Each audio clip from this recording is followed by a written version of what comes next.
भक्त वत्सल भगवान जय हो।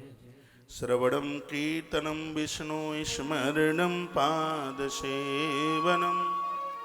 अर्चनं वन्दनं दास्य सख्य आत्मनिवेदनम्।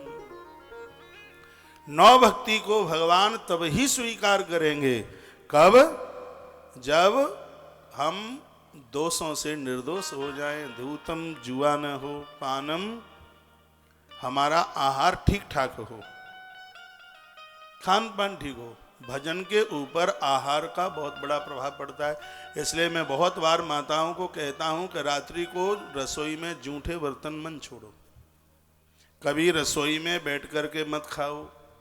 और आज का एक ऐसा युग चला है, माताएं पराठे बनाती रहती हैं, टाइम की उनके पास कमी है, एक प्लेट में दूसरा पराठा रखा रहता है, ऊपर अचार भी रखा रहता है, पनीर की टिक्की भी रखी रहती है, बनाती भी रहती है और दो चार सटकाती भी रहती है। हाँ?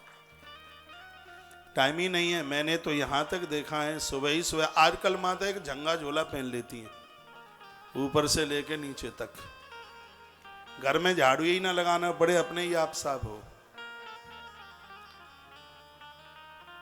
8 बजे जगती हैं। डोकरी की तो हिम्मत नहीं है, नहीं तो बेचारी की पिटाई हो जाएगी। वो कुछ बोल दे जगाने के लिए, वो कह देगी कि अपने सपूत को ही जगा लो, वो तो 9:30 जगता है, मैं कम से कम 8 बजे तो जग जाती हूं। अब डोकरिया क्या बोले मुंह से? मुंह में बुरुश लगाए, चाय बनाने के लिए रसोई में गई, चूल्हे पर पानी चढ़ाया, फिर देखी को फान आया कि नहीं, बुरुश लगाए दाढ़ के नीचे, तो उसमें चाय की पत्ती कम और मुंह में से मटेरियल ज्यादा टपकता है। ये हमने देखा है, नहीं तो हमें पता ही कैसे होता। अत पावन बनिए, बहुत पवित्र बनिए, बहुत ज्यादा ध्यान रखें। या भक्ति की कथा आप सुन रहे हैं तो भक्ति ही तो जीवन का आनंद है। भक्ति स्वतंत्र सकल गुण खानी, संपूर्ण गुणों की खान है ये। मिल ही जो संत होए अनुकूला, गुरुजन अनुकूल हो जाएं तो ये सुख मिल जाएगा भक्ति का। भगत तात अनुपम सुख मूला, मिल ही जो संत होए अनुकूला। महापुरुष कृपा कर दें तो ये मिल जाए, ये प्राप्त हो जाए।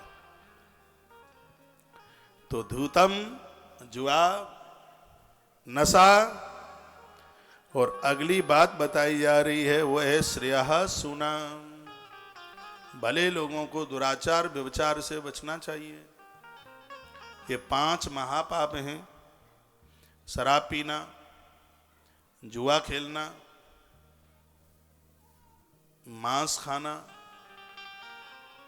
महापापों में नाम आता है, और पराई स्त्री पराई पुरुष से जुड़ करके अपना धर्म बिगाड़ लेना। और सरकारी लोग बैठे हों तो एक और है, रिश्वत लेना। ये भी पाप का बाप है ये। हाँ, उसको अच्छा पैसा नहीं कहा। भले लोगों को तो इनसे बचने की पूरी कोशिश करनी चाहिए।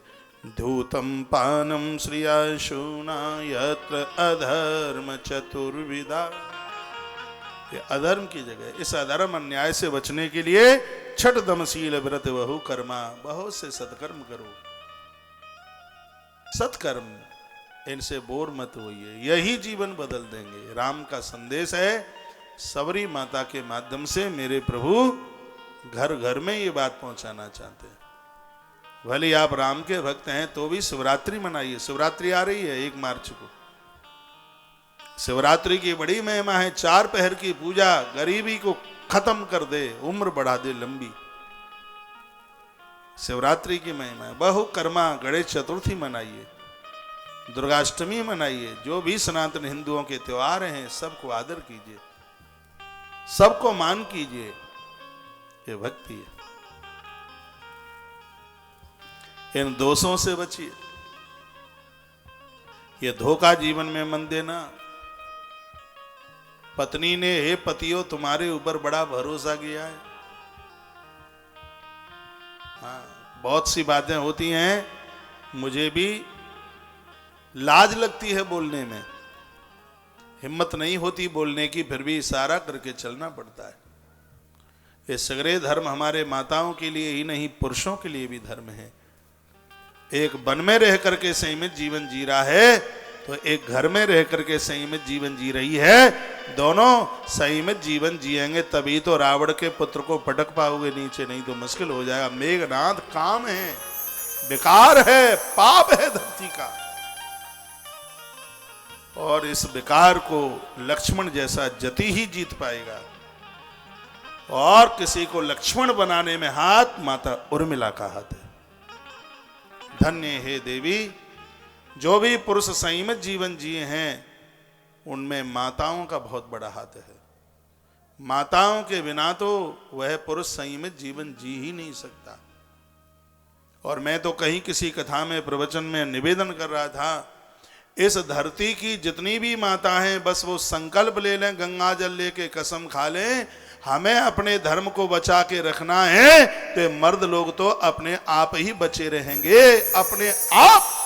यदि आपने धर्म उतार दिया तो इनको रपटने में देर नहीं लगेगी बिल्कुल।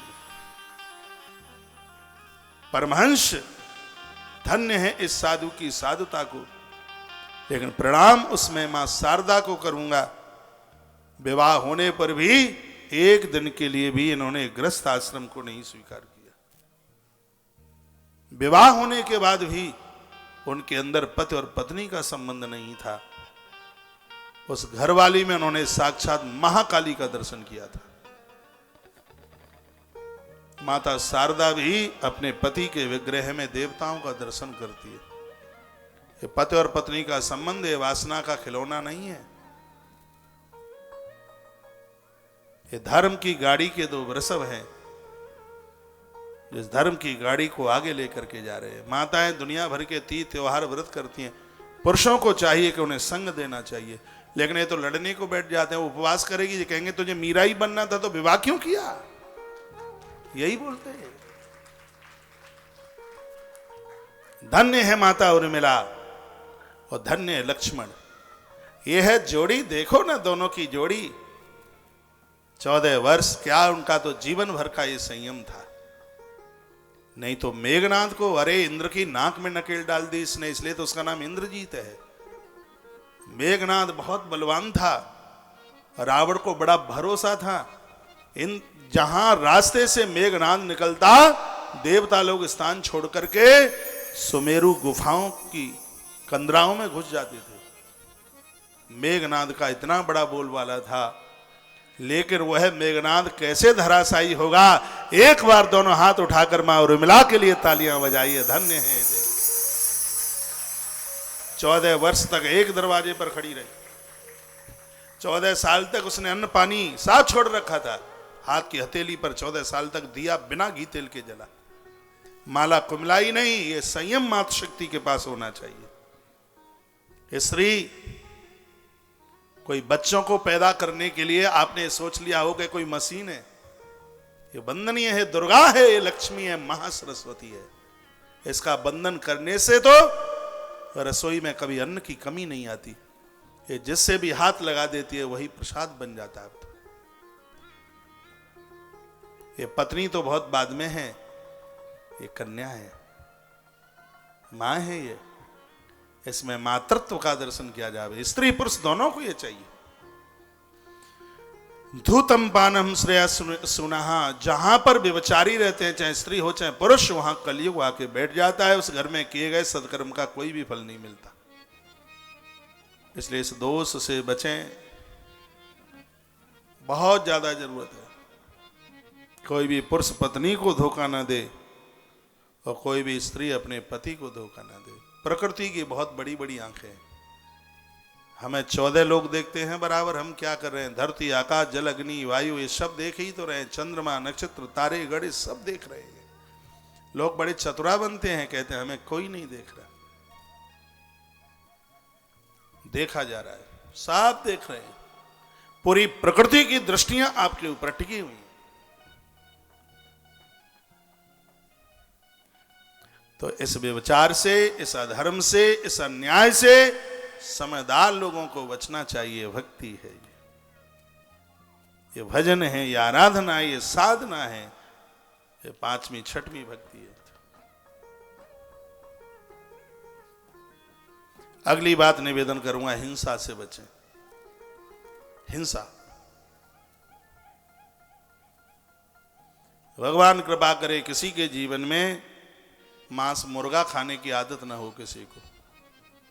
आज पढ़े लिखे लोग अंडे खाते हैं, आश्चर्य होता है।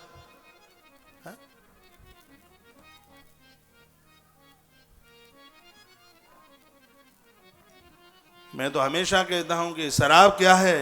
ये खर का, ये गधे का मूत्र है, और क्या है? उसमें उनको इतना टेस्ट आ रहा है। मुर्गी का अंडा क्या है? ये मुर्गी की पोटी, उसका मलमूत्र है, और क्या है?